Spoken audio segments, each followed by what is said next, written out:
Hi there, and welcome to week 5 of the APUSH Boot Camp.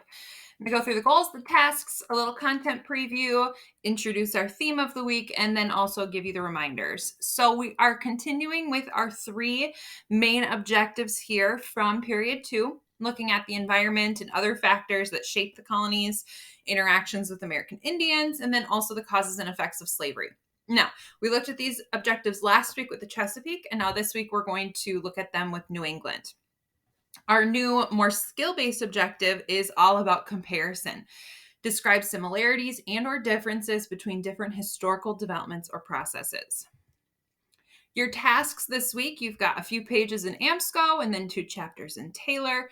You're going to continue your period 2 FBI notes, looking at number 1, B through D, and then also number 4.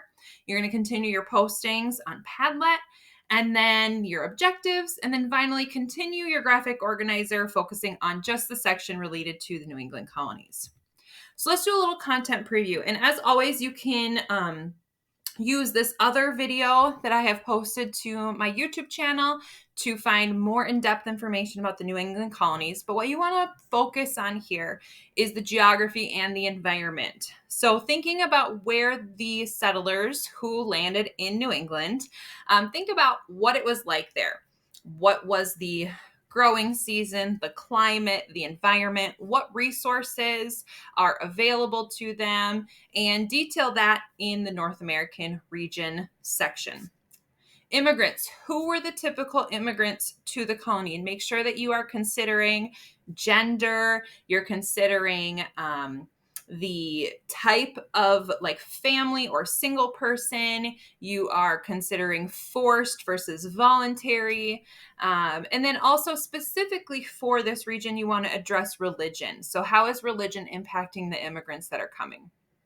Interactions, this is really hitting our objective related to American Indians. How did that change over time? Economic activity and labor systems, what types of work were going on, and what was life like for contract and enslaved laborers. And then also in characteristics of life and culture, you should include some information there about town and city culture. You want to think about education. Those are also some things for you to emphasize in the New England colonies. All right, politics and power. This theme focuses on how different social and political groups have influenced society and government in the United States, as well as how political beliefs and institutions have changed over time. Debates fostered by political and social groups about the role of government in American social, political, and economic life shape government policy, institutions, political parties, and the rights of citizens. So this is a big objective in the APUSH curriculum. It is in many, many lessons focused on explicitly. But what you might notice is that it's not in units 1 or 2 at all. However, it still is involved. So when you're thinking about the New England colonies, you're going to come across some of their early efforts at self-government. And so even though it's not the main focus of these lessons, it still is present there. And so you want to be paying attention to those early foundations of self-government and how that will later influence the revolutionary movement that you will see in Unit 3. So these are some of the questions that politics and power address. What ideas and features were implemented in U.S. forms of government? How did various political parties emerge and what were their platforms? How did regional interests impact politics and debates over the role of government? What were the causes and effects of various attempts to expand participatory democracy? What is the role of government in regards to social and economic life?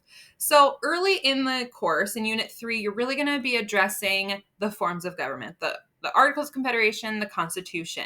And then as you get into Unit 4 and 5, you're going to be addressing various political parties and also sectional tensions. How did different regions of the United States impact their political values and beliefs? Then as we move into the post-Civil War area, we're going to be looking a lot more at how does political participation expand, thinking about giving the right to vote to African Americans, American Indians, women. You're going to be looking at the role of government changing. So the government plays a very active role in our world today, but it did not play a significant role in the way we think of. And so that really changes in our 1900s. And then again, in the end of the curriculum in Unit 9, you're going to be looking at some new political movements as well. So there's your preview to this topic. And just as a reminder for this week, do your initial post on Padlet, do your FBI notes, continue your objectives, continue the graphic organizer. And last, we're going to have a little bit of a mid-boot camp break. So there will be no work next week. So I will not post on Sunday, and we will not meet on Wednesday. I'll post a reminder to Google Classroom as well. I look forward to meeting with you all on Wednesday.